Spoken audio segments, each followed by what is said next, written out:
के नाही इची खावतिया रे। अरे सारे लोगन तू लो शाहरुख खान के पाहुन हो लो का हो कि सारे लोगन तारा लोगन के चिखा ना सरवा के तिये कहत रहन सो केहू के नाही इची खावतिया रे। अरे सार अगर ज्यादा तारा लोगन के चीखे का मन करत होइनु तो हई अपना लड़वा के सरसों में सारे लोगन फ्राई करके भेज देम, सारे लोगन चीख लियो ना सरवा के तिये कहत रहन सो केहू के नाही इची खावतिया रे। भाग सारसो तो दोसरे के लइका खेलावतिया रे काहे अपन नहीं जनमावतिया रे। ई तो दोसरे के लइका खेलावतिया रे काहे अपन नहीं जनमावतिया रे। तो दोसरे के लइका खेलावतिया रे काहे अपन नहीं जनमावतिया रे। अरे साथे नहीं हम तो जनी है कुछ गाना इस प्रकार कोई कि खाली दोसरे से काहे पेलवावतिया रे काहे हम से नहीं मरवावतिया रे। लेकिन ई तो सरवा गाना कइले बांसु तो दोसरे के लइका खेलावतिया रे काहे। भाग साथे नहीं भुला गइनी गाना भाग। हाल बा भाई लोग आज हम बात कर रहे हैं बुलेट राजा भैया जी ऑफिशियल। तो भाई लोग आज के वीडियो में मतलब बुलेट राजा भैया जी के मतलब बहुत कस के पिलाई करें। तो भाई लोग मतलब वीडियो के मतलब शुरू से लेके लास्ट तक ले बन रही है लोग काहे कि आज के वीडियो में बहुत ज्यादा गारफार के जगह लारफार होके अलावा। तो भाई लोग वीडियो बनावे से पहले मतलब एगो बात कहे नहीं वैसे सही आज भी बात कहल चाहत कि वीडियो बनावे के जरूरी कि आप सबको एंटरटेनमेंट कइल ना केहू के दिल के ठेस पहुंचाओ। तो भाई लोग वीडियो के सीरियसली मत लिया लो।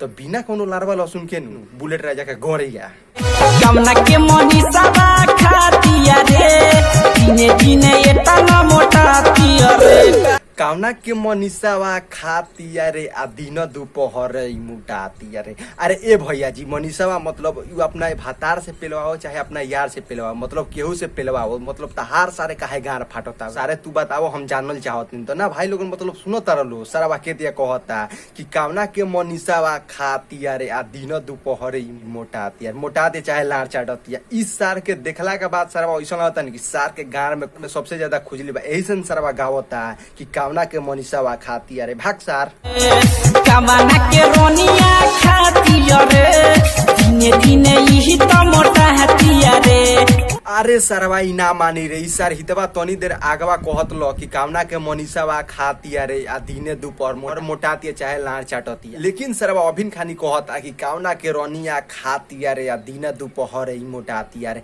अरे सर कैमरामैन सार के गानावा जल्दी से हटाओ ना तो सरवा का पेल के कहीं मर्डर कर देम आज।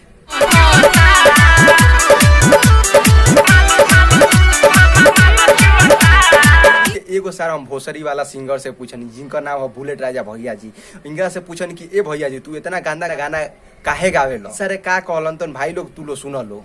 देखिए कोई भी गाना गंदा नहीं होता है। अरे सार कैमरामैन सार के लगाओ सार बुलटा है गाना तो नहीं हमू देखी सरवा कितना बढ़िया सार गाना गइले बा। अरे पूछेगा कौन सा भजन गाया है कैसे हवा में लगा दूं। अरे ए बुलेट राजा भैया जी तू बताई बस सारे सबसे बढ़िया तू कौन भजन गइले बारो। हर के जबरतिया सामान छुअता है हमरा लहंगा से माल चुअता। एक कैमरामैन लगाओ तो सार के गाना जबरतिया सामान छुअता हमरा लहंगा से माल चुअता।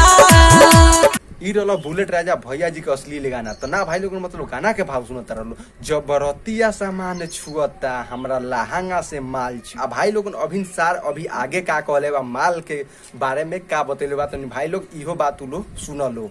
माल एक गलत शब्द नहीं है। माल भैंस को भी कहते हैं हम लोग। अच्छा तो इनकर कहा नाम ई बा कि हमने गायो भैंस के माल कहनी सर। अरे सारते नहीं ते सरवा ऐसन ऐसन गाना लिखे ल सका है ऐसन ऐसन मतलब गावे ल सका है। सरवा सुनला के बाद सरवा ऐसन लागेला नु झटिया सरवा लाल हो जाला। यही में सर कहता लहंगा से माल चुएला तब सरवा भैंसिया लहंगा से चुएले का रे जी। खोपड़ी तोड़ साले का। सर के मन सर के वीडियो इज्जत से हटा देना तो सर के पेले मलार ध के भागी सारा कान में होई के हो गई हमरा मौलिया के लइका हो गई। अच्छा तो तारा मलिया के लइका हो गई।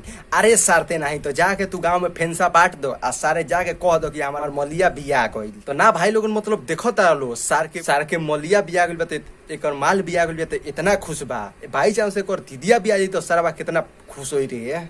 पूरा गांव में कुछ बड़ा घोटाला एकर इज्जत तैका हो गई हमरा मौलिया के लइका हो गई। तो भाई लोग तू लोग समझलो ना हो खबर कि ई सार हितवा कौची कहल चाहता।